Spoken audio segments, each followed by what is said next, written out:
So like finding that idea of like minimal effective dose, right? Like what's the minimal amount that I can give my athlete where they'll make progress?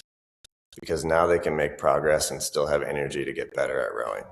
So I think that can be a misconception, is just trying to do too much and realizing that it's actually really potent and you don't need as much as you think. And then that kind of dovetails into I still fight this with clients all the time, is they feel like the strength workout should be the same feeling as a hard practice. And it's just not. It's a very different feeling. Like you're going to challenge yourself, you're going to get better, but you're not necessarily, as a strength coach, you're not aiming to beat them up and make them super sore and like make it one of the hardest workouts that they've ever experienced, right? Like you're just trying to help them make progress. Cool. All right, let's do it. So let's dive in. We're already recording, and for everyone listening, we have Blake Gourley here with Rowing Strength. Very excited. If you kind of follow rowing social media and all those different things, you've probably stumbled upon something that Blake has published on social media regarding an area that I think is really, really well, needs to be more emphasized with the strength behind rowing. If you've listened to my podcast for more than 5 minutes, you probably heard me talk about being an athlete first, rower second. Blake is someone who I think, is going to be able to speak about that even better than I can. And we're going to have some fun talking mostly about strength training for rowing, talking a little bit about obviously the high school and college athlete, but I think a lot of it is also going to translate into masters rowers or anyone listening in this sport who wants to better incorporate strength training, learn how to do it in a way that actually sets them up for success, stay injury-free. Might ask Blake about some of his favorite exercises that people can kind of copy and paste into their own routine. But without further ado, Blake, why don't you kick things off? You're out on the West Coast. You're 3 hours behind us here on this Saturday. So I know it's morning there, but you're in studio, which is awesome. Just share a little bit about, kick things off for us. Share a little bit about how you got into rowing and where you started. And then also just you're kind of in a niche of rowing that I think is well needed. Dovetail it into kind of how that all started. Yeah, I mean, first off, thanks for having me. Like, I think I mentioned in the email, like, I'm super honored that you even considered having me on. I've seen the guests that you've had and some really impressive guests, so I appreciate even being included in this. And hopefully this is helpful for anyone that's listening. But yeah, I got into rowing in high school. It ended up being one of those things where I didn't want to do it. I was really scared. My mom forced me to do it, and thankfully she did. And it turned into 4 years rowing in high school. I was fortunate enough to get recruited to row at Cal, and then that's when Cal kind of changed my life a little bit in terms of it showed me that there was a whole nother level. Like I was the fastest on the team in high school. I thought that's all there was. And then I got to Cal, and all of a sudden I was surrounded by people that I was, looking straight at. I didn't have to look down at, right? So everyone was the same height. Everyone was faster or just as fast as I was. And it just showed me that there was a whole nother level. Unfortunately, I injured my back, and I had to make a decision to step away from the sport. But that really motivated me to create and to be the coach that I needed at the time. So I ended up getting back into coaching, coached at Los Gatos High School in California for 8 seasons. Along the way, I interned at Stanford in the strength sports performance side of things. Had some amazing teachers, amazing lessons there. Interned at Mike Boyle Strength and Conditioning on the East Coast, which is, I'm sure considered one of the best gyms in the world. One of the coaches that really started this whole functional training thing and has spread it to the entire world. Like he literally teaches around the world, and everyone that works for him is wonderful. So I had a chance to just have really good education and really dive into how can I create something that is better than what we're currently doing. So I started my business on the side after those internships. Along the way, I was coaching as a strength coach for Santa Clara University men's rowing for a couple seasons. COVID hit Started science of rowing with Will and Joe. At some point, it made sense for me to step away and just focus 100% on my business. And now, just this July, I just opened a small personal training space that's specifically for rowers. So I work mostly with rowers. So middle school, a little bit middle school, mostly high school. Some of my college athletes will come back and work with me over breaks. Um, a big chunk of masters as well. And I work with people from all different clubs in the area, and then also people just all around the world. Like I have clients in England, I have clients in Australia. So like super, super fortunate. I'm so happy that I've been able to help a lot of rowers, and my main goal, honestly, in life is to try to improve the sport of rowing from my perspective. I love that. And you and again, like I think strength training for rowing, resistance training, right? Kind of, kind of put them all in the same bucket. Like it's something that, I was a walk on in college. I played, football and wrestled in high school, but then found rowing kind of when I was stepped into college here in Philly at St. Joe's. And like one of the things that first stuck out to me was the moment as a team of 40, 50 athletes, we walked into a weight room. I was immediately, and I wasn't nowhere near the fastest rower, but the competency with functional movement and strength training and core development, I having football and wrestling as kind of my background, I was in the top tier amongst the team. And the high school athletes, or the high school rowers, the people who stepped into that weight room, in many ways, as D1 athletes, this was their first time being properly instructed how to weight train, how to kind of be that athlete first, rower second. And similar to you, like, I saw a need for that where it's like, hey, like we gotta, like people gotta learn how to move both for, yes, performance, but also, in your real life example of it, staying healthy for, the duration of your rowing career. So how did all that evolve? Like for you, like was it, you had personal experience with it, kind of, like, was that kind of the main motivator for you? I think you already highlighted on it a little bit, but like suffering an injury, and you already kind of talked about it before, but I'm assuming you're, a tall, lengthy athlete if you're to get recruited from Cal, and it was probably an eye-opening experience for you, kind of, having a setback and then learning, hey, how can I strengthen myself, but also be able to help other athletes through that? Like, is that something that materialized for you and kind of led to what you're creating now? Yeah, absolutely. Yeah, I mean that was what did it. Had this back injury. It ended up taking like 3 months to recover from, and I just I was going to the athletic training room every day. I was going to the doctors, and it just felt like there was something missing. I feel like if things were done differently, maybe it wouldn't have happened to me in the first place. Like if we were being proactive instead of reactive. And I think it's so easy to be reactive, and I think a lot of coaches kind of fall on that. And then once the injury happens, it's a lot harder to come back from. Um, so I think my perspective was more of like we can do more upfront, proactively, as opposed to reactively. And then, yeah, we can do things to get people back after they've been hurt for sure. But that's going to definitely fall more on the side of PT, physical therapist. Um, but that's definitely what motivated me, and what got me into it. And before I even got into, excuse me, before I even got into the athletic training or the personal training side of things, the strength and conditioning side of things, I was considering being a physical therapist because of that. So I was interning, I was shadowing, I was applying to schools, and at some point I met a professor, who's one of my mentors, at a junior college, because I was taking classes so that I could go back and be a physical therapist, because my background was not anywhere close to providing me the prerequisites for physical therapy, because I actually majored in communications at Cal, so it wasn't helpful on that side of things. But he introduced me to Mike Boyle's book, and then I started studying Mike Boyle, and then I was like, this would be a dream to intern for him.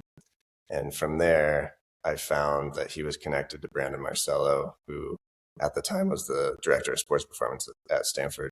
Um, And he helped start what's now Exos, which was Athletes Performance before, with Mark Verstegen, and that's considered one of like the best performance facilities in the world. And they work with like the majority of professional athletes. Like if I think they probably have the largest chunk of professional athletes working with them. So I got pulled into that side of things, and I realized that I would be more happy working on the performance side of things. And I also see how the worlds kind of blend. Yeah.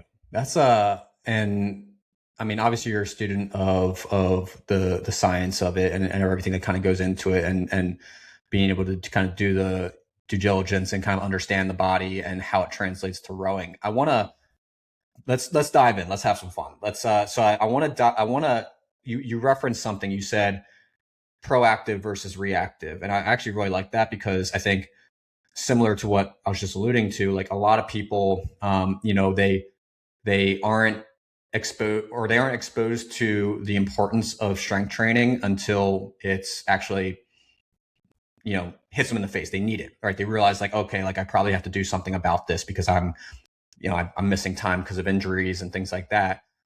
A lot of that can be minimized up front just through actually being proactive with it, creating this more durable structure that is your body, and being able to translate that to being able to withstand the work that we do in a very repetitive, high intensity sport. We're going to take this in any direction and kind of like unpack it, but like, where does that even begin in terms of being proactive with strength training in the context of obviously rowers? Kind of where does that begin in terms of like, why is it important? And if you're a rower who's kind of going from just rowing to trying to incorporate strength training, like where does that kind of begin and evolve? And maybe it's just understanding the importance of it first. So start with there, like the importance of strength training for rowers, high school rowers, college rowers, and then obviously that can even extend into masters rowers. Just start there. Yeah. So I'll start with just like a list of 4 that I think are like what makes strength training important. Number one, and I think it's purposely number one, is it's a potential to reduce the chance of injury. And I say potential and I say reduce instead of injury prevention because you can't prevent all injuries. Like they will happen no matter what you do. Like, but we can dramatically reduce the chance of them occurring in the first place. And that stems from definitely a lesson that Mike Boyle preaches and did preach that I learned from a long time ago. And it's like the number one priority should always be injury reduction. Number 2 is always performance. Like performance is never above that. And unfortunately, I've interacted and worked with coaches where that's not their approach. Like they just don't prioritize the injury reduction side of things, and that makes it really difficult for me to respect their coaching because I know that they care about their athletes, but they're not showing that they really care about the health and well-being of their athletes. So number one for me, injury reduction. Strength training is great at providing that benefit. Number 2 after that is improving performance. I think that's the one that everyone kind of expects and one of the reasons people usually get into it. Number 3, it's not rowing. I think it's important because it's not rowing because we can't just do rowing all the time. Like that's not the answer. And then number 4 is the way you row is the way you lift, and the way you lift is the way you row.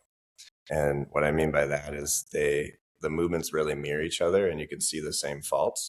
And if you kind of approach lifting with an attention to detail, you can also see changes impact the stroke. And I've been doing this long enough, and I'm sure you've seen this too. If someone has a poor squat and they have some sort of compensation in the squat, like they're getting a little butt wink, their butt tucks underneath them at the bottom of that squat. If you put them on the rowing machine, they probably have that same exact issue in the boat. So a lot of times it provides just another opportunity to go ahead and address that in a different environment. And I'm sure you've had different coaches over time, and I'm sure that you've worked with athletes where it's like you've said the same thing and you're trying to get them to change something. And then someone comes in and they say this, what you think is the same thing, but they said it in different words, and all of a sudden it like clicks for that athlete. Like it provides another opportunity for a learning opportunity, right? So something that they've been working on with their coaches and it's not clicking, they can't make the change, and then all of a sudden you unlock something because it's just a different environment and you've said it in a different way. So I think there's a lot of value in that aspect as well, and that's usually not touched on. Um, but yeah, number one, injury reduction. Number two, performance. Number three, it's not rowing, and then number four, they mirror each other. So taking advantage of those. And just, I mean, we could even spend the next hour talking about just those four and diving into them. But I do want to start with, and you can kind of, branch it into all four in many ways. But I think injury reduction, which I like that you say that, because again, like there's always, you could be as proactive as you can, but you take that one stroke that just happens to, tweak something or whatever it may be. But I think as a college coach, or sorry, as a high school and college coach, someone who works with a lot of athletes, like strength training, weight training, especially for the guys, right? Like it's something where it's like, I gotta be in the weight room. I gotta be doing strength and I'm in the weight room 5 days a week. And right. Like that's like kind of the mentality that a lot of younger rowers have until they realize that, okay, we're endurance and strength training, or endurance and power sport. And I say it in that kind of context where it's like endurance is kind of like the main meat of it. And then, power and strength comes in as a supplement to that performance. One of the things that I think is a challenge for a lot of people is injury prevention is not, it's not like the thing that draws people in to strength training. It's usually the performance side of things that draws people in, where it's like, oh man, how much can I deadlift and squat? And this is how it translates to, right? The stronger I am underneath the barbell is the faster I'm going to be on the erg. Where does that begin for you with kind of educating athletes on why strength training is important and why it kind of falls into these different tiers of injury reduction, performance, and then obviously the next two? Like, how do you kind of educate or talk to athletes about, or enlightening them on kind of this is where this fits into the grand scheme of rowing training? Yeah, I mean, you're totally right. Like most people don't come to you and be like, "Hey, can you reduce my chance of injury?" They're coming to you like, "I need to be faster. I need to get my 2K times down." Right. I am seeing a little bit of a shift towards that though, where people are coming to me to prevent injuries and to, I was injured last season and, I'm hoping to get through this season healthy and I want to end up rowing in college, and they're thinking long term. So there is a little bit of a shift, but most people that's not their main goal. It's performance. So I usually try to relate back to, I think you've said this before, like availability is the number one ability, right? If we can somehow position you where you're making progress, you're getting stronger, you're moving better, you're getting into better positions, and we can position you in this space where you can show up to more practices, you can feel 100%, you can be more productive, like you're going to make more progress. So like that's how you can relate the injury reduction side to the performance side, because they work together, right? Like if I can have more practices, if I can be more consistent, I will get better and get closer to that athlete that's in front of me on my team, right? That I'm trying to pass on their. So I think that's that side of things, and then the performance side of things kind of just like speaks for itself. Like everyone knows if I get stronger, I can apply more force against the blade. Right? That's probably the one that everyone knows. I think where they also start to overlap is position. Like, can I get myself into good positions where I have really good range of motion, really good leverage, and I can safely assume, the catch position. I can safely finish the stroke. Having the mobility, having the strength and the stability to achieve those positions is going to keep you healthy. It's going to improve your performance. So those are like very much interlinked. Pretty obvious that sweep rowing is asymmetrical. It's not so obvious that sculling is asymmetrical, but they both are based on research. Like it's not equal pressure between the feet. So we also need symmetry. I think people look at our sport and they're like, that's the only bilateral sport. So all you have to do is bilateral lift. that's not the case. Like single legs training is definitely valuable for rowers because of symmetry, and also it can get you stronger in a safer way sometimes for certain people. So it's like less load on your spine, like the stroke itself and all the volume, it's a lot on your spine. So being able to find ways to train, get stronger in a safer way is an option as well. And then you have, the length of the stroke. The longer I can stay in the water, the more effective I'll be. So as you improve range of motion, that's going to happen. The ability to transfer force between yourself and the foot plate and the oar handle. A lot of times, if people don't have enough strength and stability, I'll see compensations, usually in like three common areas. So you have right off the catch, you'll see their back rounding a little bit every single stroke, and you're like, okay, so every single time you pick up the stroke, you're rounding your back and you're losing energy, and you're also just kind of wearing away at your back, and eventually that's probably going to hurt if we don't take care of that. You'll have people shooting their butt. That's usually, to me, a lack of ability to transfer, and that usually relates back to someone that doesn't have a lot of great stability. So as we start to teach them how to like kind of organize, hold good positions, brace, and literally add strength to their core endurance, you'll see those things change in the stroke. You also have drive speed, right? Like if I'm thinking about lifting with an accelerated intent, I'm going to improve my drive speed, and a faster drive, as long as it's with your teammates and you're not just ripping it through the water, it's going to make you faster. And then one that I think is really cool is like, I don't know if you've noticed this or experienced this yourself, but the coachability side of things. Like what I've found is like when you give an athlete what they need. So let's say like they didn't have hip mobility, and then all of a sudden they've been working on it for a while, and now their hips move really well. They can get into good positions. Now they all of a sudden can hear what you've been telling them, and they can create these changes, and now they're a better rower. So it changes their coachability if you give them what they need.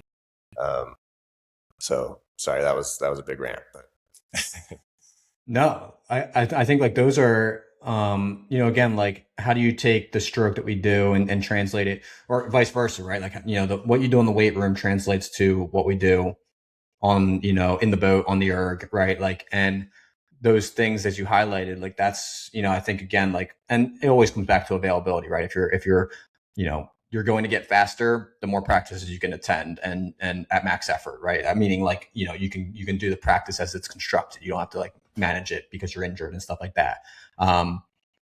Talk to me a little bit, like, I think in many ways, if you're like looking at an athlete, it's either you're looking at an athlete and they're a, 10th grader, 11th grader, and they have, the ambition of going into college and rowing, and they want to be better set up for that.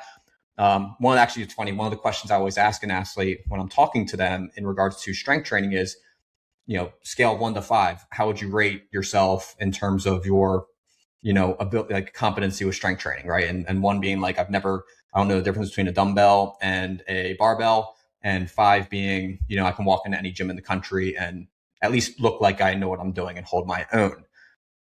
A lot of rowers, I think, again, it's not really baked into them like it was for my upbringing with wrestling and football. Like we were required to do strength training twice a week, maybe even 3 times depending on the time of year. A lot of rowing programs, that's not the emphasis.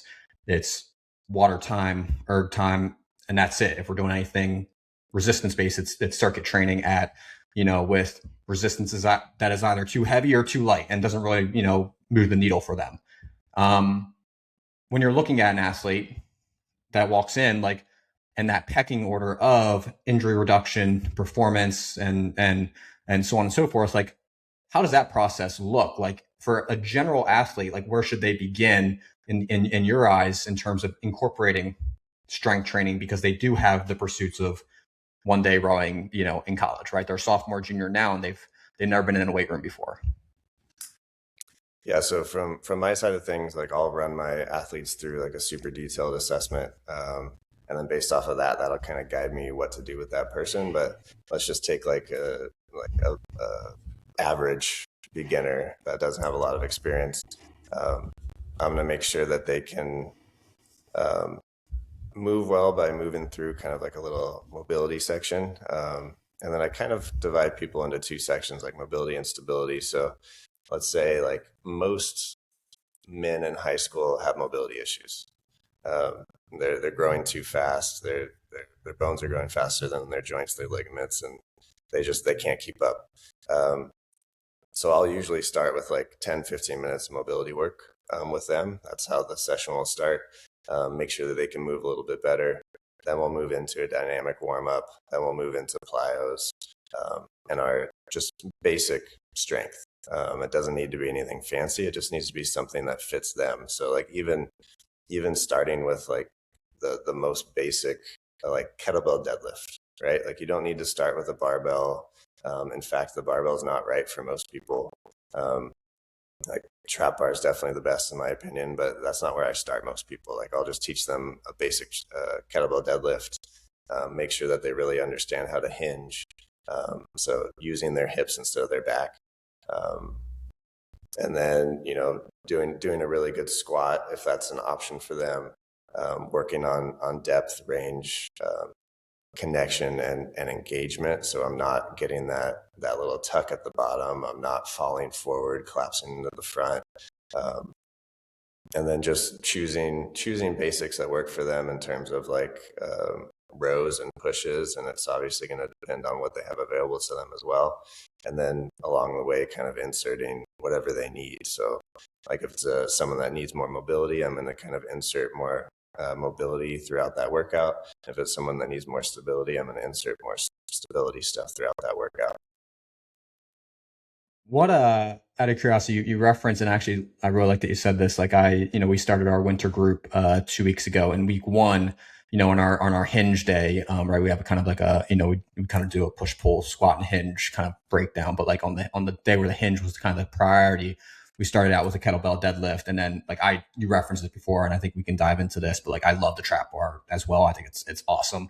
But then you highlighted the squat. What's your like squat like kind of progression? Is it like just a body weight squat for most, which surprisingly for a lot of rowers is something that they need, to kind of adapt to and learn, with proficiency. But like, what's your squat progression look like for rowers, which is an important one because obviously everyone always references leg strength and all that. How does that look? Yeah, so there's something called the Dumphy squat. It's a stick mobility exercise. I'm not sure if you're familiar with stick mobility. So they actually worked at a gym that I worked in years ago, and really good guys. But they started this business where they have these sticks that bend, and they use it to increase mobility. And one of the drills they have is called the Dumphy squat, which is actually named after my friend. But what it is you put a stick or a dowel and you push it up into something that's immovable.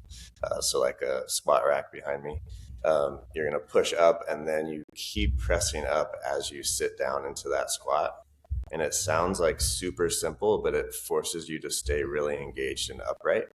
And the fact that the stick is right in front of you, you can't fall forward into the stick. And if you do, you have to step back a little bit and kind of find your limitation, maybe elevate the heels. But that's usually how I'll introduce it, is just a really good squat with tension is what it is.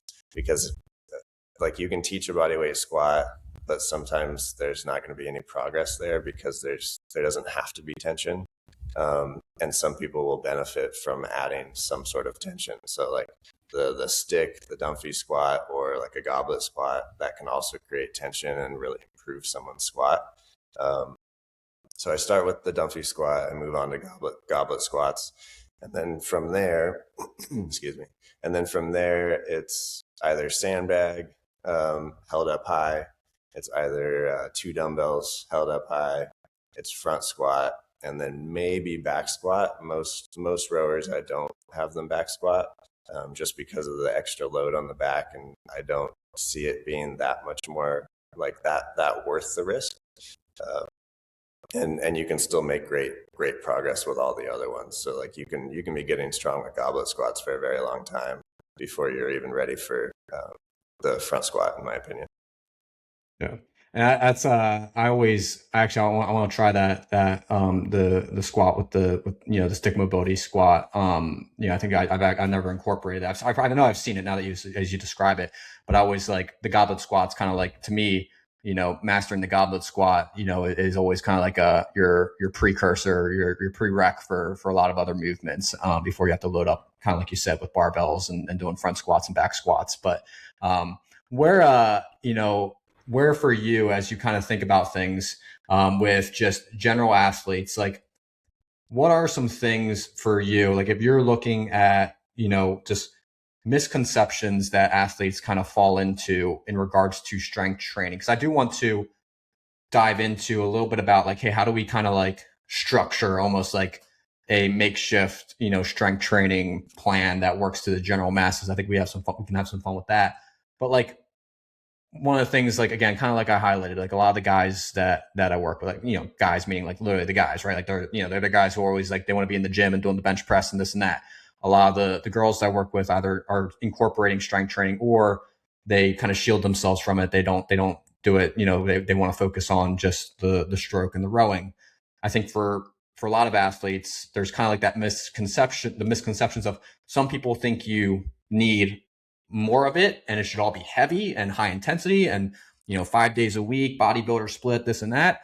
Others think, well, it's rowing, it's about my erg score, I don't have to like be weight room strong and have a bunch of muscle. And in reality, as I'm sure you would attest to, like it's actually like, hey, like it's in the middle, like you need both, right? You can't have too much but you can't have too, you need it, right? Like take that wherever you want, but just like other like misconceptions or further elaborate on some of that, like the actual need of it, which we highlighted before, obviously with injury reduction and performance. What other like misconceptions do you see in terms of just the athletes that you speak with and work with on a daily basis regarding like strength training and its importance and, like everything has to be high rep or everything has to be low rep, high, max effort? Like take that wherever you want with it, but let's have some fun with that. Yeah, I think the number one that you're triggering is just the fact that people think more is better. And it's so ingrained in the rowing culture is more like just do more volume and that'll fix it. Just do more and you'll get faster. And sometimes that is the solution. Sometimes it's not. In strength training, it's almost never the solution. Like I can rarely think of an example when more in strength training is better. And you're making me think of a study where they literally compared groups that did the same exact thing, but one group did 3 sets of 10 and one group did 10 by 10. And the group that did 3 by 10, which is about a third of the work, actually had more progress in strength. And I can only imagine how that 10 by 10 group felt. Like they must have been so sore and beat up. And I think they did it for 8 weeks. So I can't imagine doing 10 sets of 10 for 8 weeks. And it was like a similar intensity too. It was a similar weight. So yeah, more is not better. I think that's a big one. And honestly, like in terms of volume, sometimes I'm doing 2 sets of 5 with my athletes, and that can be enough. So like finding that idea of like minimal effective dose, right? Like what's the minimal amount that I can give my athlete where they'll make progress? Because now they can make progress and still have energy to get better at rowing. So I think that can be a misconception, is just trying to do too much and realizing that it's actually really potent and you don't need as much as you think. And then that kind of dovetails into I still fight this with clients all the time, is they feel like the strength workout should be the same feeling as a hard practice. And it's just not. It's a very different feeling. Like you're going to challenge yourself, you're going to get better, but you're not necessarily, as a strength coach, you're not aiming to beat them up and make them super sore and like make it one of the hardest workouts that they've ever experienced, right? Like you're just trying to help them make progress.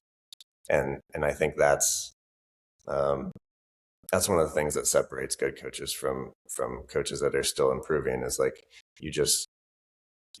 you need to understand that you don't need to just throw everything against the wall. You really don't. Like you just need to understand the basics. You need to do them well, and you need to do them with the right approach and attention to detail.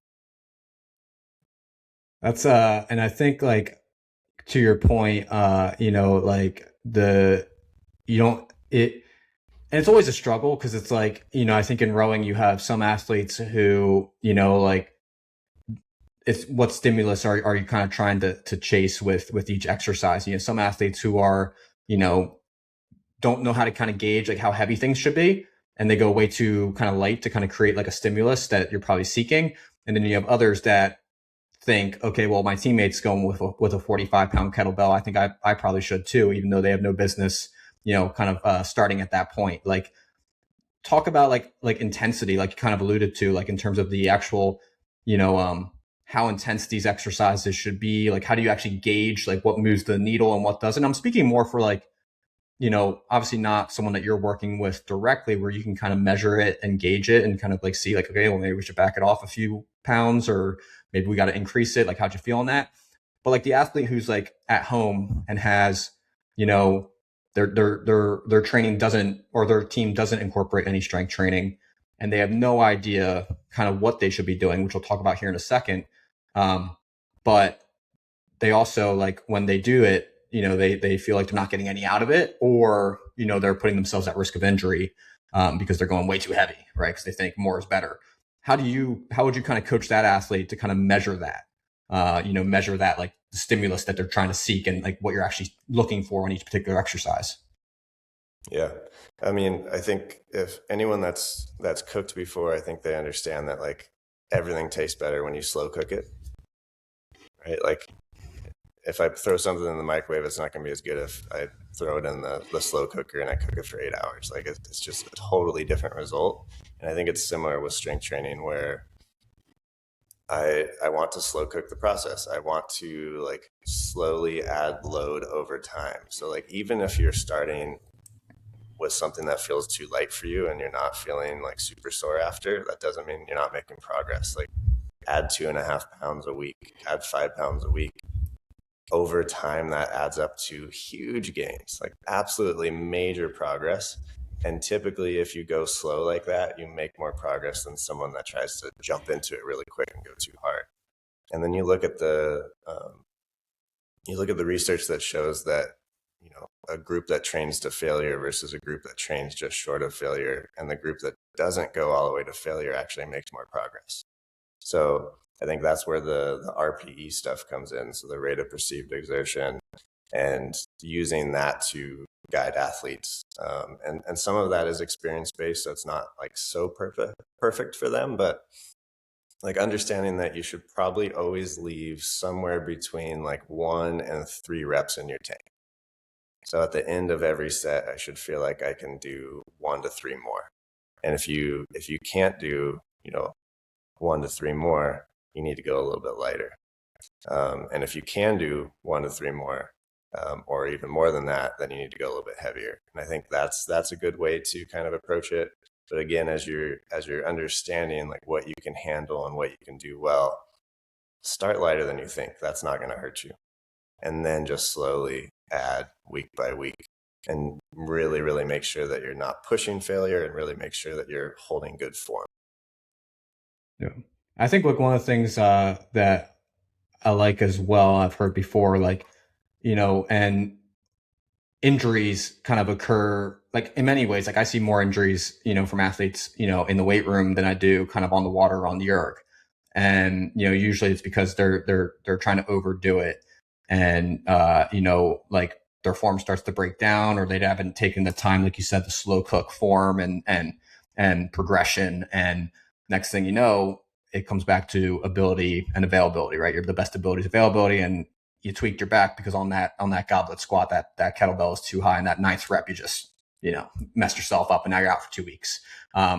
So understanding that gauge, and kind of like you said, a lot of it's experience, where you kind of have to have that internal gauge. So I like how you kind of like described, like it's a progression. It's a slow progress. And part of the challenge probably that you see a lot of times with, high school coaches, or high school programs, and like the coaches is like mass volume of athletes, few coaches, and limited kind of weights and direction and all these different things. So I think one of the things I think would be fun for us to do is, okay, like if we're looking at if we have a bunch of coaches listening right now, which probably a great majority of people who listen to this are usually, coaches and parents and things like that. And even just athletes who are sitting at home, like, out of curiosity for you, at almost like its simplest form, when you look at, okay, well, like, obviously you talked about the mobility and the progressions that you work before you even get into like weight training. A lot of that stuff is kind of like when we talk about injury reduction. People aren't thinking about it necessarily. They're not adding that stuff in necessarily, or maybe they are, but it's like at a very basic level. When you look at like kind of like the strength training routine of someone, what does that look like for, like, if you had to kind of like think about a cookie cutter template that people can follow, not in terms of like the experience of the athletes and and what they should be doing, but like if coaches out there who are just thinking about strength training and trying to bake it into their routine a few times a week, like, how many times a week is a good dose? What should those sessions look like? Is it like, hey, it should be full body, upper body, lower body? Like, what should they look like? And then maybe we'll dive a little bit deeper into like some of the core exercises that you think are important to progress up to. But like, start there. Frequency. How many times a week? Is it all season or in season? Like, whatever. Like, start there in terms of how many times people should probably be incorporating this into the routine. Long question, but hopefully that makes sense. Yeah, no, absolutely. Yeah, I mean, I'll just kind of start with my approach, and I'm kind of thinking back to when I coached at Los Gatos and I was running my athletes through strength sessions with groups of 30 at a time, right? So 1 to 3 times a week. I think that'll change throughout the season. I think that'll be determined by how the athletes feel. But 1 to 2 times a week. I do think sometimes people get a little too much into the research where it's like, hey, like, these textbooks say I have to do 2 to 3 times a week to make progress. I see people make progress with once a week. I really do. And part of it is that they are beginners and they can make more progress as beginners because most of them are in high school. But even mastery athletes, like, some of them will get better with once a week. So 2 to 3 is still kind of the ideal, but like, try not to feel like, oh, I only have time and energy for once, so it's not worth it. I think that's an important concept. And then typically when you're in season, especially as you're approaching races, you'll cut down to 1 a week instead of the 2 to 3 side of things. But I would try to always keep once a week in your program, because there's actually people that say that you can lose like up to 68% of your strength if you take 12 weeks off without any strength training. But on the flip side, if you strength train once a week, you don't lose any of it. So there's also that point where, like, I've been working really hard over the winter, for example. Yeah, so I think you really want to try to land somewhere in that 1 to 3 times a week, allowing flexibility and understanding that it doesn't have to be like this perfect 2 to 3 times a week to make progress. But try to keep at least once a week in the program. And I think as you kind of approach races, push it further away from the race. But I would still try to keep it in there. Occasionally, it might make sense to kind of take a week or 2 off, but I typically don't see it like taking away from performance. In terms of kind of a template that I use, I'll spend the first 10-15 minutes on mobility and core, and it'll be more mobility or core typically, and it'll be like, you're someone that really needs mobility, so I'm going to really focus on getting you to move a little bit better. You're someone that needs stability, I'm going to really focus on providing you with that kind of protective 3D wrapping, or that core set that's wrapping the spine and the core.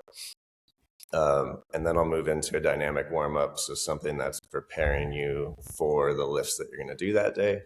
I'll complement that with plyometrics, and I'll usually do a little plyometric circuit, so it's lower body, upper body, core. And the reason I specifically have it packaged that way is I want to be better at producing lower body power. So it could be as simple as, a box jump or jumping on the floor and landing softly.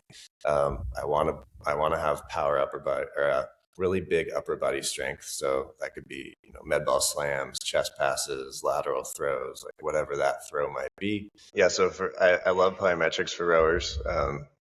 They also did research on it where they compared it to steady state to plyometrics, and they wanted to see which had more impact. I forget what the performance measure was in terms of like a 2K, 6K. I'm not sure what they did, but they found that the plyometrics actually had more impact than additional steady state rowing. And that's not to say that steady state is not valuable. I kind of hate that about research where they kind of pit two things up against each other when in reality they're both good. You just have to understand that, there's value everywhere. But anyway, with plyometric circuits, lower body, upper body, core.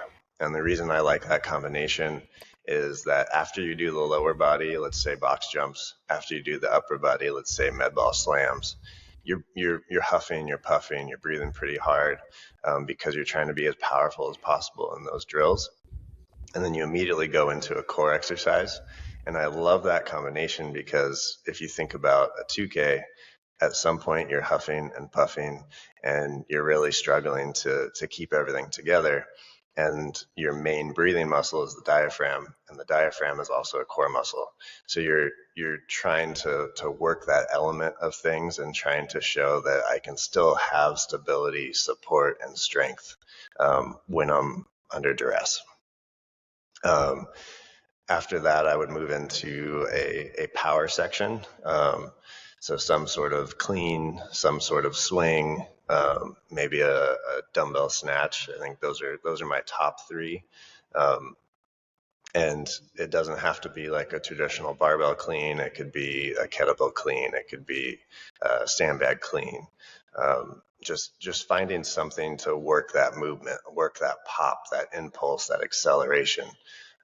That's super, super valuable. And I keep it up front so that they can do the really like neurologically taxing things before the things that are a little bit less complicated, just to keep the injury risk low. After that, I would move into strength blocks. So from there, you can my basic template is I'm going to choose a deadlift that's appropriate for the athlete. I'm going to pair that with a push-up. Simple, doing it really well, finding the correct challenge for you. And then the next block, I would do some sort of single leg strength exercise with some sort of row. And then if I'm looking at like the other day of things for the strength section, it's going to be a squat and a chin up. And that's going to be a single leg deadlift and overhead press. And then, yeah, I mean, I think keeping it simple and just kind of like trying to fill those categories and then choosing the right variation for that athlete. I think that's the biggest thing to making progress. So so I have a couple questions after that, but it sounds like you're hitting everything each session. However, it's kind of like I was alluding to earlier. It's like you kind of have a focus. It sounds like where, the first day it's a deadlift, and then you're coupling that with a push, like as simple as it can be, push up, right? Because many people struggle with just doing regular basic push-ups from the floor. Then you're branching that into a single leg movement and a fourth. What was the fourth? Was the fourth the other kind of like a pull? Okay, yeah. So pull. And I guess like, what would you say to actually before I even get to that? No, we'll go with that. We'll go that direction. What would you say to like athletes where it's like that's not enough volume of like like my push-ups, or I gotta do bench or whatever, like in all these different things, like take that wherever you want. But like I love that progression, and I have a couple questions regarding the first part of it too. But like a lot of people are like, well, how am I going to get sore if I'm only doing 3 sets of whatever? And you already talked about it a lot, right? Don't chase the volume of the work, chase kind of like precision of it. But how would you kind of speak to that, where it's like, hey, I'm doing full body every day, which is funny enough, like I think as many, like every college, probably training program is usually probably going to be a full body progression if you're only doing it 2 days a week. Like talk about maybe just go with that direction, like the importance of full body and why you're touching things both sessions, touching all movements, both sections, rather than like segmenting it out into like one versus the other. Yeah.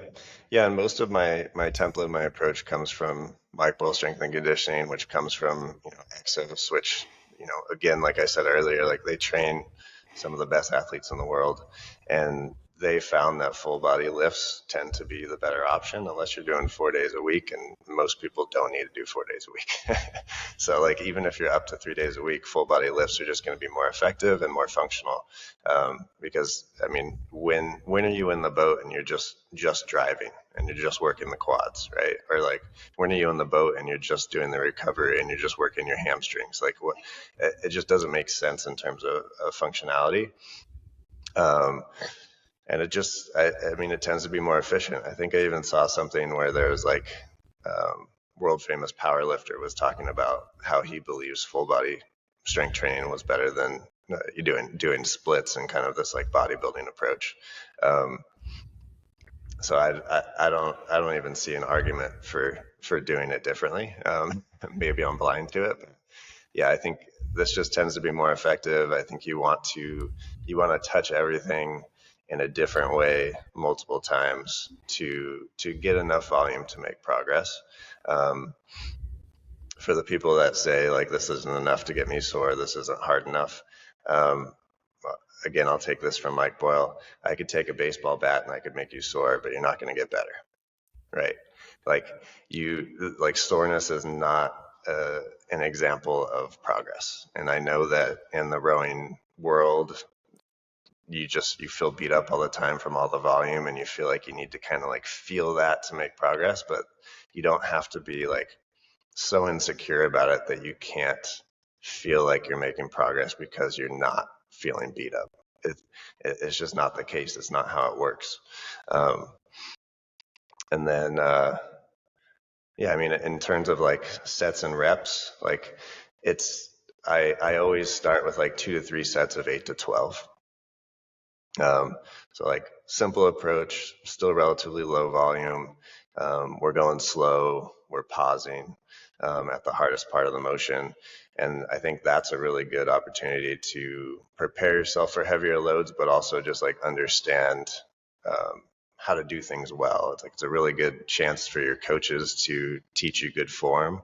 Like sometimes even just doing holds, like let's say a split squat hold, like just going and holding that position and like being able to like move the athlete into the position that you want them and have them understand that position.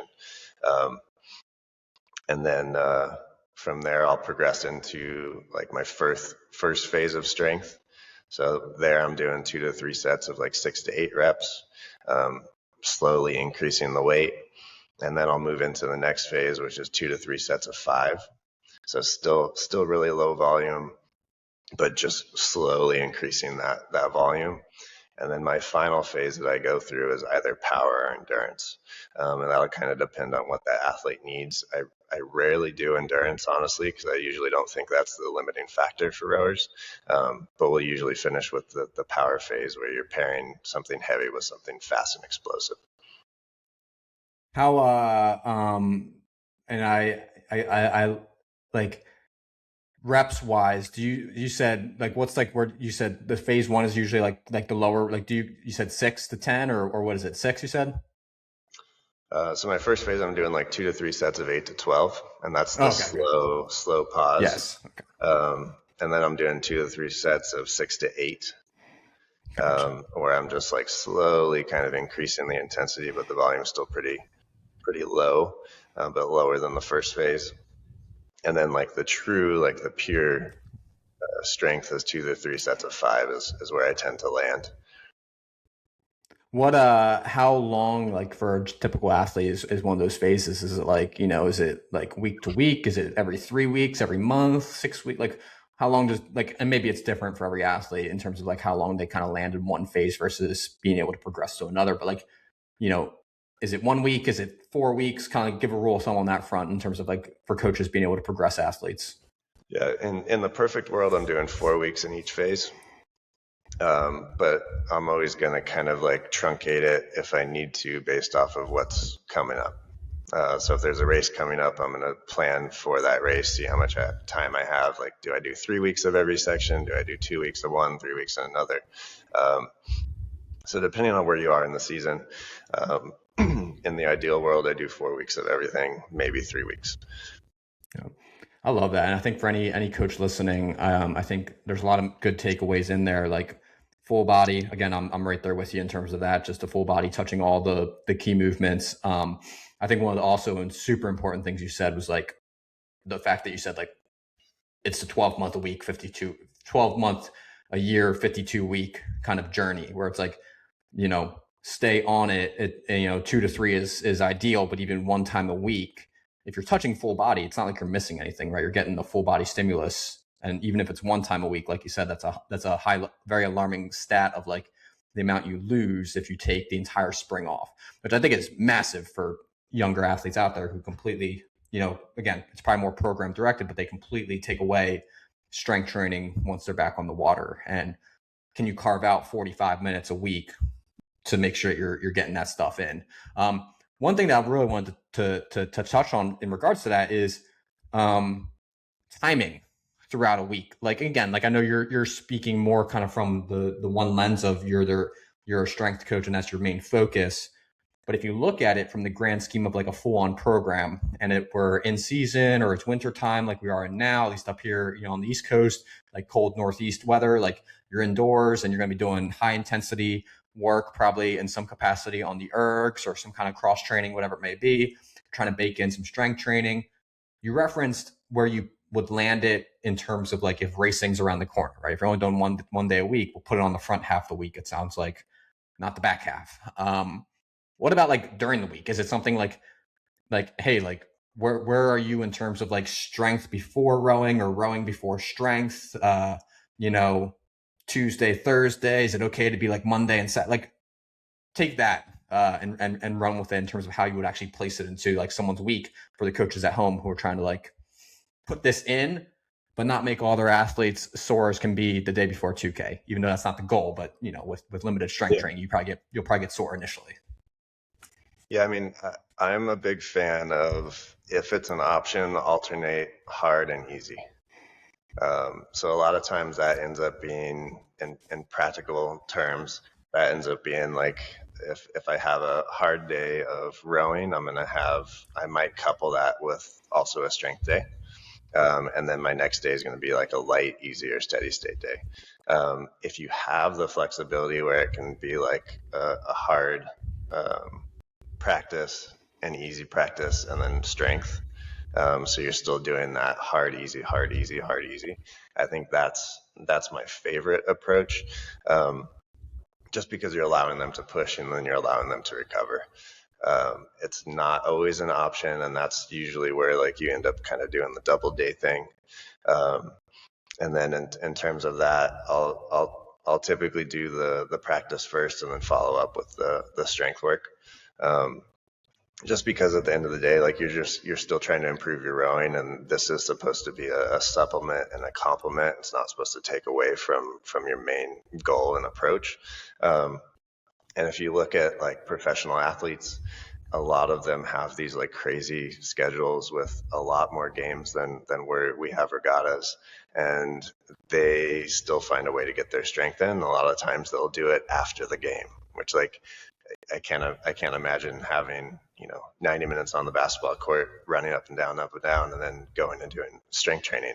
But it's like that's just what has to be done sometimes, where you have to kind of organize it where you allow yourself time to recover. Because if you're just going hard every single day, that's going to end up kicking you in the butt.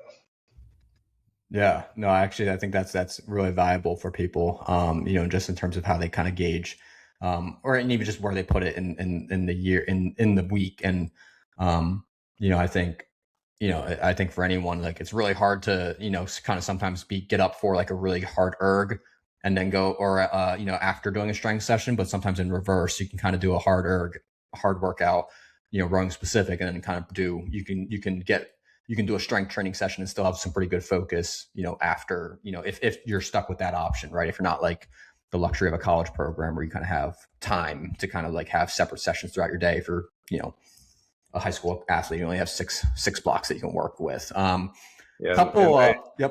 Sorry. And I played with it a little bit when I was coaching my own team, and it was like, I would basically split us into groups. So like one group would start with the rowing, one group would start with the strength, and then we would flop halfway through practice.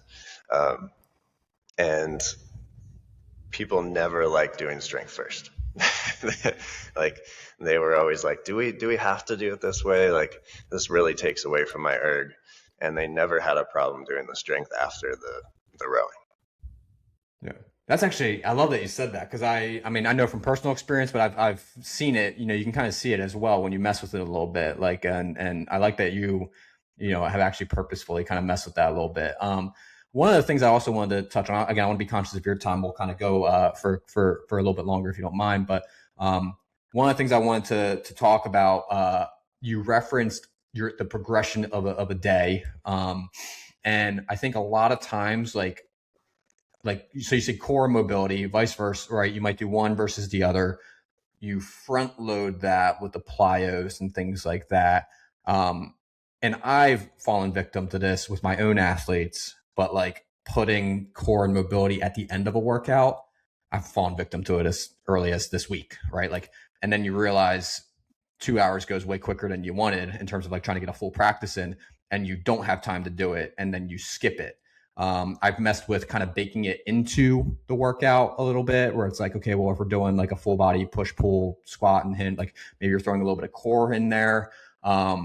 And don't be afraid to say like, yeah, that's a terrible approach. Like you should do this way. Like, but like, why do you emphasize front loading it? Because in many ways, like it's the stuff we really need. And if we cast it to the back end, time gets away from you, and next thing you know, you're kicking it down the road. So elaborate on that a little bit in terms of like why you strategically kind of placed that there. That's a good question. I love that you brought it up. Because I honestly, I still kind of play with things, and I'm always trying to figure out the best spot for everything. And I don't have the 100% correct answer.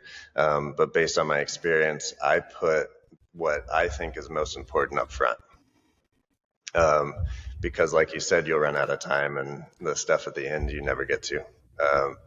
And then the other part is kind of that proactive versus reactive piece is I feel like if I can give them that mobility or the core up front, whatever their biggest limiting factor is, they're going to get more out of everything that comes after it. Putting it after, like you're still going to make progress with mobility if you end up getting to it and getting to that extra work at the end. But yeah, I definitely never want to miss it, and I'm always thinking in the order of the way my brain works is like I want you to move better, I want you to be explosive, I want you to be powerful, and then I want to add strength on top of that. So for me, that's the priority. Sometimes, again, like I do kind of play with things, and I'll also kind of intersperse core work or mobility work in the middle of the workout if I don't want to put it up front, if it doesn't really work well in that scenario. Um, I rarely put mobility at the end of the workout, and I know this is an argument that people have, like you shouldn't stretch before, and you should only stretch after, and I completely disagree with the crowd that says that you shouldn't do it before, because again, I'm being proactive. I'm putting them in positions where they can now achieve a little bit more range of motion. And then through my warm up, as I ramp up, I'm going to teach them how to control that range of motion. And then we're going to get more out of our strength training because we have a little bit more range of motion. And now we can strengthen that extra range that we just opened up. Yeah, a little bit of a rant there, but Yeah. I guess especially in rowing, because I've heard that before, like that reference where it's like, I guess, the diminishing like output, I guess, in like the argument, like where it's like, if you stretch before, like you can't do, it's like a percentage that you're a little bit, I don't know, you can't lift as much in certain exercises or whatever. Like, but in reality, like in the sport of rowing, especially, like like we're not trying to do like a max hang clean or something like that. And like being a college football player on the football, like, it's a little bit of a different response. So take a minute, if you don't mind, like elaborate on like kind of like that argument and why, like you already said, like why, like you'd rather them be able to get more range and be able to strengthen themselves within that range when you're speaking in a sport that is centered around length and moving a handle through length. That makes sense to me. So take another yeah. minute, if you don't mind, to elaborate on that. Yeah, I think some of it comes back to kind of like just reading the abstract of the research and not really seeing what the research actually says, and not being willing to understand the context and how it doesn't relate to the context that we live in. I think people do that with research all the time, where it's like you read the abstract, you're like, oh, this proves my point, now I'm going to run with it, right? So at some point, someone was like, I don't like stretching. So these studies that came out and said someone just stretched their hamstrings for 2 minutes laying on the floor, just like a sit and reach. And then all of a sudden they tested their vertical jump, and no surprise, by no surprise at all, they weren't able to jump as high after stretching on the floor for 2 minutes for their hamstrings. Like, that makes sense. Like, I understand why that process is happening. But that's also not the way that we do mobility leading into the strength session. Like, we're not doing a 2 minute long hold hamstring stretch. We're doing active mobility. We're doing, focusing on breathing, relaxing, moving, grooving, right? Like, that's how you're going to kind of open up like a safe amount of range of motion, and not take away from your performance. And then if you like really look at the whole context of the research, thankfully it's gone to this point where it has gotten more practical with some studies, where it's like, oh wow, so like you could actually do that 2 minute stretch on the floor, toe touch, and you will see performance decline in terms of vertical jump. But if you immediately follow that up with a dynamic warm up, and then you immediately follow that up with a sport specific warm up, you have no negative impact of that stretching. So it's also like context related, right? Like, you never, in rowing, like as a great example, like you go on the water, you do some drills, you do a rowing specific warm up, and usually before you do that, you're doing a dynamic warm up. So like, even if you did everything wrong and you did a 2 minute stretch on the floor, all of that is negated by everything that you did after, because there's no way to just like immediately go into it in rowing. It's just not even an option. So that's kind of my perspective with what the strength stuff is. It's just not a full understanding of the picture. So Yeah. Oh man, that's I love that. That's there's always some good stuff in there in terms of just like, okay, well, put things into the proper place in terms of like how you kind of like interpret them.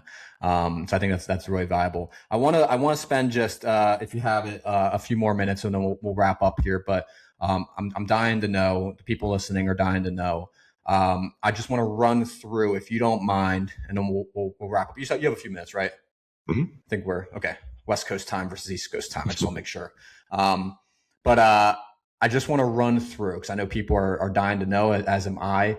But just your dream go-to simple exercises for each particular main movement. So like, obviously we talked about the T-bar, right? The trap bar for hinge. Is that your favorite? I don't know. Let's kind of find out.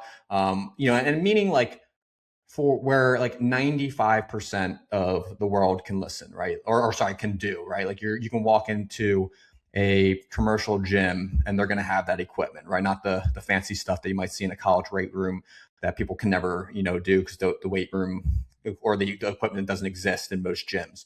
But your favorite exercise that you think is kind of like the best bang for your buck in each of kind of like the main categories. So again, whether you want to start with the hinge or the squat, you can even, if you wanted to, if there's movements that I'm not thinking about, like, a core movement that you really love, whatever it may be. But like, people are pen to paper right now, probably writing it down, right, when they're listening to this.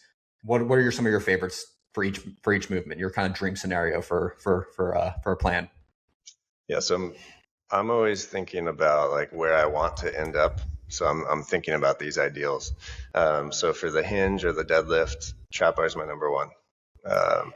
I think if you think about the deadlift, a lot of people will get in this mindset where they feel like they need to deadlift with a straight bar from the floor. But I think a really super interesting story is like the story of how the weight plates were even built to that specific height and standard.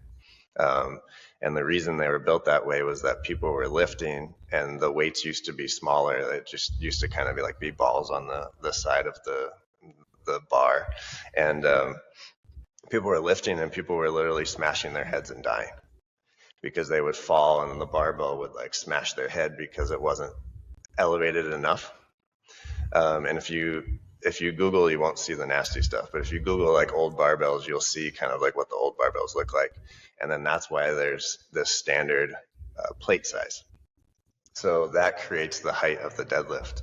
And I like to tell that story because you don't need to deadlift from the floor if it's not appropriate for you. And some people will argue that the trap bar is not a real deadlift because it's a little bit higher because of the handles and the positioning than the barbell. But it just tends to be right, like more effective and safer for most athletes. So that's why I like the trap bar. For squats, typically I'll get people to front squats with a barbell. That's my kind of ultimate, but lots of benefits to the goblet squat like we talked about before. If you're not ready for a barbell, if you don't have access to a barbell, just groove that goblet squat, make it really good. In terms of pulling, I love the TRX, just a simple TRX row and not always staying at like a reasonable incline, like eventually elevating your feet and adding weight plates to your body and really doing like full body plus external load on the TRX. Because you're getting that core component and you're getting the upper body strength at the same time. You're getting the suspension, you're getting the lats. Lots of opportunity there. In terms of pushing motion, you honestly can't beat the push-up, and you can progress the push-up in a way where you're also doing it loaded. But just getting that push-up to really good form, really connected, tight core, like you're a moving plank, like just being able to have that access, again, really, really impacts your stroke in terms of transfer and also just less load on your back over time. What did I miss? We did deadlift, squat, push, pull. You have a core, or maybe even a single leg movement. That'd be fun. Oh yeah, single leg. I'm always trying to get my athletes to a pistol. Okay. That is absolutely not where everyone starts, but that's kind of my ultimate. Is can you do a really good pistol? It means you have great ankle mobility, you have good hip mobility, and just really good strength and balance. But if I were to regress that a little bit, I love split squats. I love Bulgarian split squats. And then in terms of core, I love to eventually get to like ab wheel for the anterior core. Then typically for lateral core, I really love like star patterns, which is a side plank with your knee bent, so your knee stays down, and then it's basically like a clamshell side plank. I think there's just a lot of bang for your buck there. And then a rotational core, I'm usually looking at some sort of like bird dog variation. So you could start with the most simple body weight version, and then you can start adding load where you're like pulling a weight through. And then maybe you could progress that to a push-up position, but just really thinking like you have a cup of water on your back and trying to keep that table, which is your back, stable enough that you're not spilling that cup. I think those are really valuable, just to kind of hit all three aspects there. It's rare that I kind of target back strength just because rowers are typically strong enough there already. But when I do, I'll do different things where I'm laying down and I have like a stick or a dowel and I'm lifting up and overhead and kind of pulling behind the neck and just kind of strengthening the back in that aspect. And then typically I also have some sort of carry in there. Suitcase, farmers, overhead variations. I think that's really valuable for grip, posture, core. That might be everything. Anything I miss?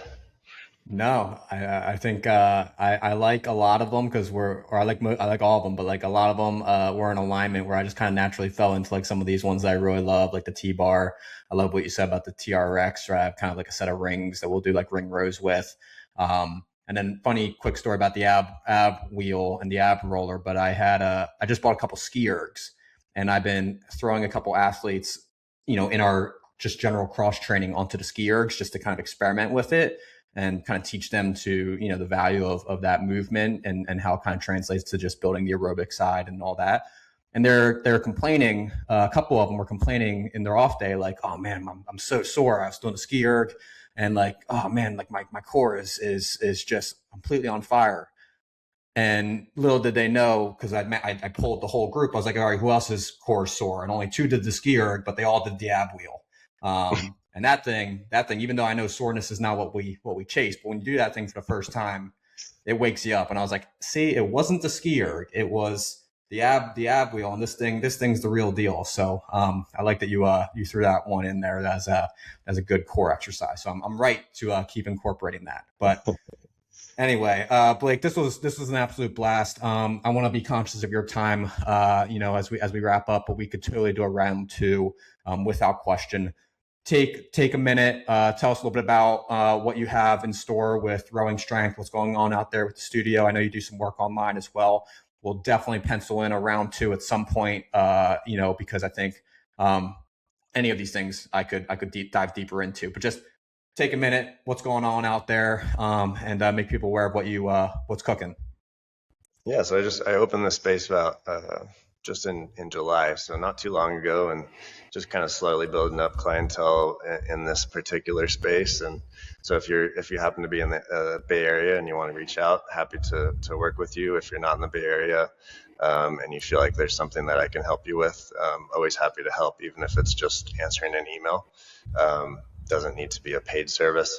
And sometimes I even have people who are like, visiting from out of town, and they come in for an assessment, and I write them a program, and it's something they follow, and we just work online together. And there's a lot of options if you need that extra help. But hopefully everything we talked about today kind of sets you up for success. Yeah, no, this was great, and I think for anyone looking for great stuff, even with your social media stuff, I think is super valuable. Because, like I said, like this is a need that needs to be filled. And I know with a lot of people who are coaches who listen to this podcast, like those are the ones who I think can message or take your messages to the athletes, and like you said, kind of making rowers better as a whole. I think this is an area that needs to be filled. So again, this was awesome. Round two is definitely hopefully something that we could do at a later date, because I could unpack and peel into any of these questions and any of the things that we talked about.